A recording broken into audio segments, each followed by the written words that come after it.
século XX, com Taylor, Fayol. Até então não existia mecanismo de gestão, era pau corria solto. Tinha que fazer cadeira e ia fazendo, né? Aí que começou-se a trazer mecanismos, por exemplo, a planejar, né? Ah, faltou parafuso, sai correndo comprar parafuso. Não, hoje eu planejo quantas cadeiras eu vou vender no mês, né? Quantos parafusos eu preciso em cada cadeira e vou trazendo elementos para gerenciar. E o foco disso, então, são os processos.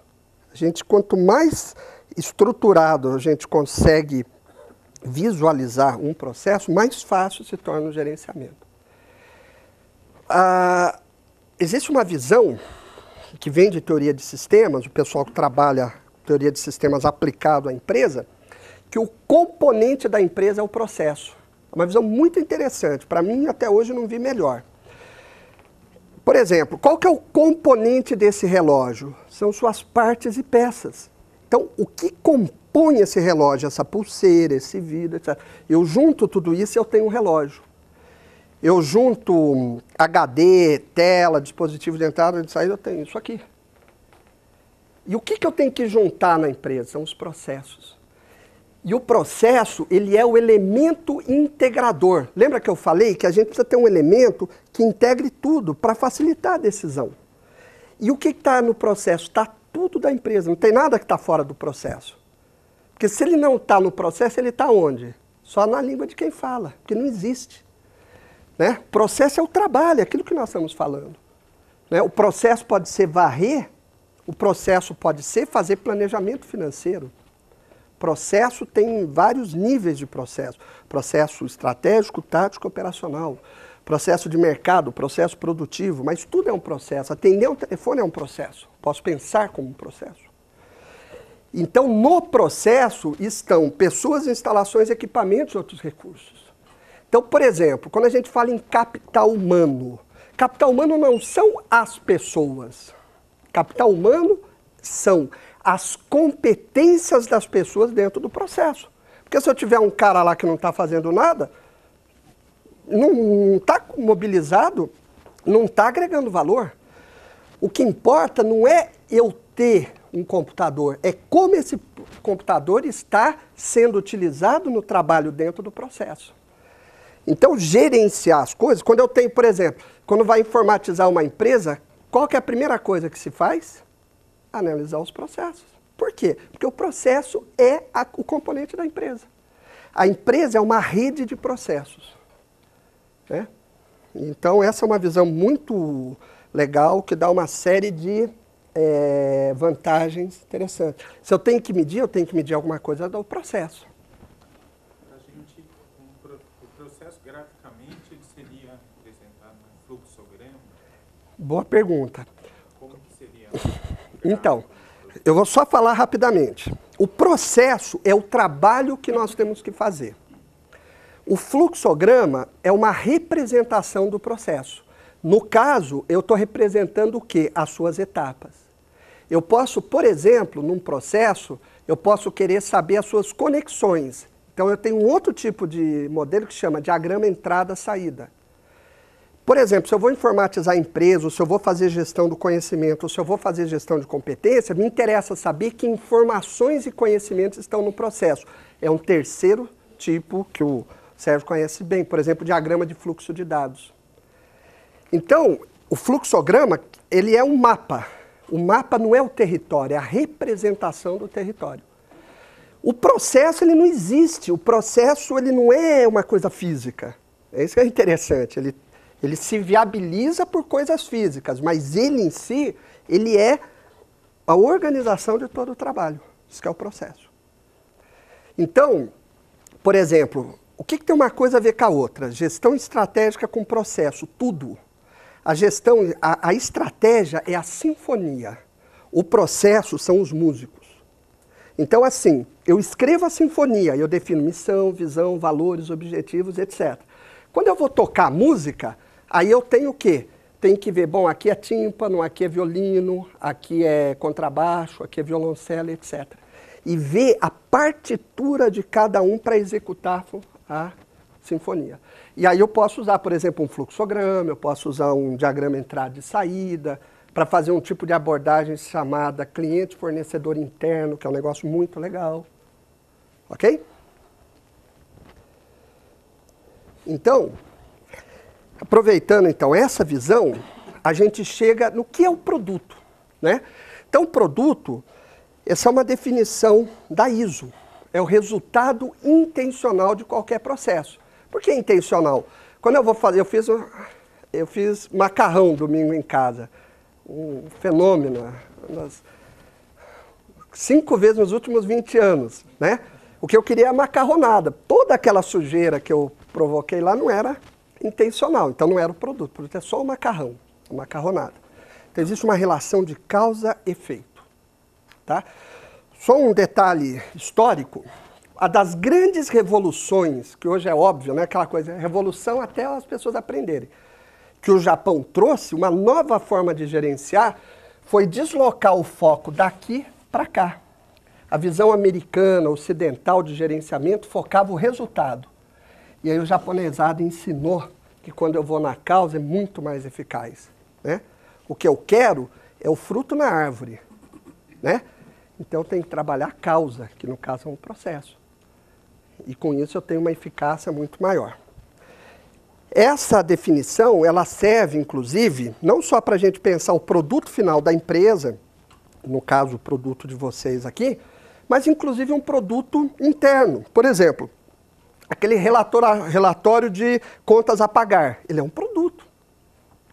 Porque o setor de contabilidade da empresa de vocês, lá na Ortocinte, o setor de contabilidade produz mesa cirúrgica? Não, né? Ué, então ele está fazendo o que lá? Qual é o resultado do trabalho dele? E essa maneira de ver, Adalberto, vai facilitar o gerenciar. Porque da mesma forma como eu falo, bom, a mesa cirúrgica, como é que eu quero que ela seja? Ela tem essa característica, aquela outra, papapá, eu posso, com a mesma linha de raciocínio, dizer como é que eu quero esse relatório contábil? Qual o nível de detalhe? Que informações? Para quando? Quais são os recursos que eu preciso para ele? Quais são as pessoas? Qual é o software? Entendeu? E aí eu posso gerenciar. Né? Gerenciar é a capacidade de intervir ordenadamente, ou seja, eu posso planejar, controlar e melhorar. Porque eu chegar para o cara da contabilidade e falar, seu trabalho está ruim, ele fala, mas o que você quer que eu faça? Ele fala, não sei o que eu quero dele. Então como é que eu posso gerenciar? Né? Objetivo. Aqui um detalhe, nós vamos aprofundar, mas agora peço a atenção de vocês o seguinte, o que é o produto? Né? Por exemplo, você diz assim, eu vou no restaurante, qual é o produto do restaurante? A comida, o serviço. Não, o produto do restaurante é uma coisa que nós chamamos de jantar. Se for à noite, né? Se for durante o dia, a gente chama de almoço. O jantar, ok? Esse é o produto do restaurante. O que tem nesse produto? Aí a gente vai ver que tem componentes tangíveis. Por exemplo, a comida, por exemplo, a bebida. Mas ele tem também um monte de componentes intangíveis. Por exemplo, o serviço de mesa, por exemplo, o serviço de babysitter, o serviço de manobrista, né? As informações do cardápio, as informações que o maître me dá, eu quero tal vinho, tal outro, papapá.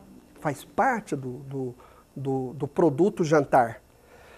E o que eu chamo de componentes de apoio.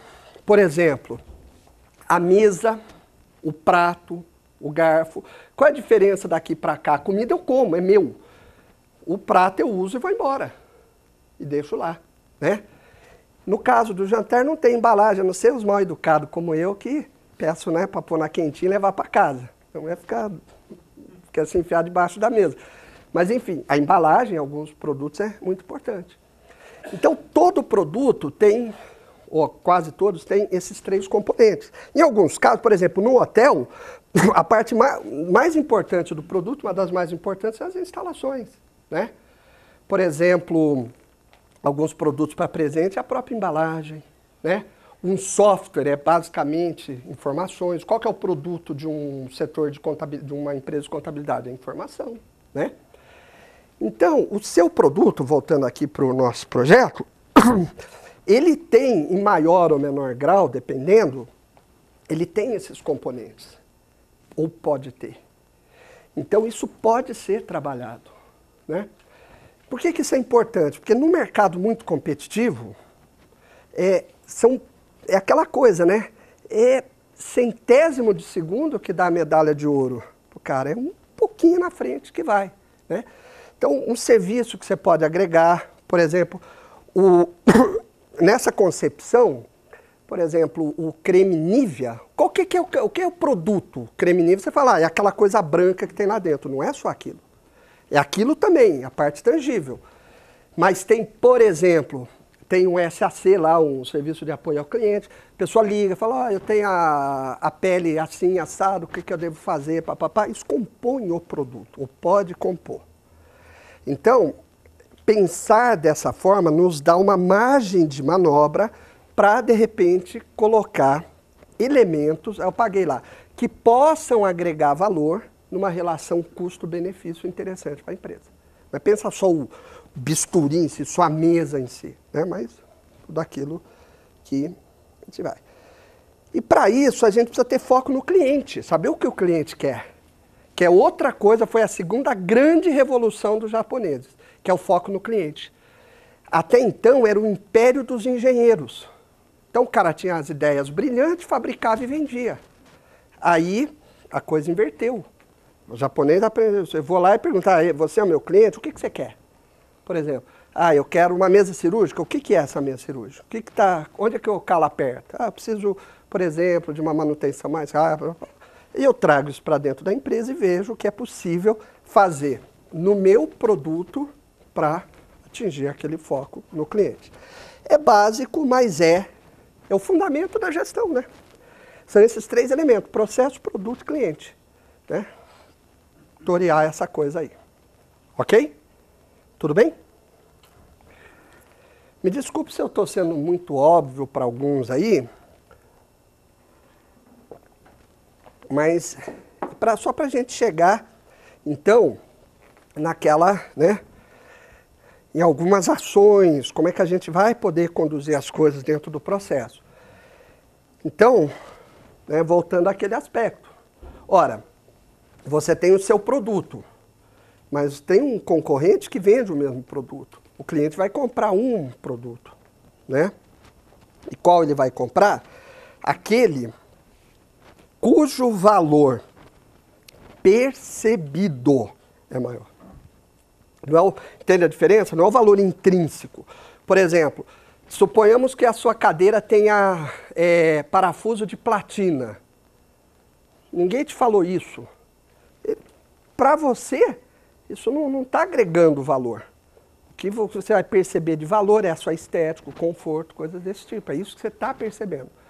E se o parafuso de platina, que no caso seria um absurdo, fosse importante, eu iria te comunicar isso.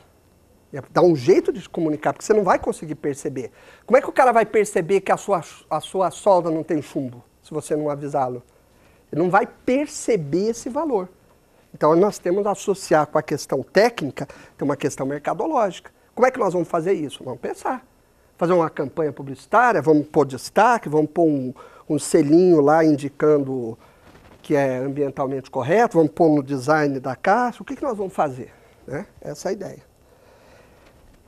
Eu falei que é custo-benefício, né? Mas custo não é só custo financeiro.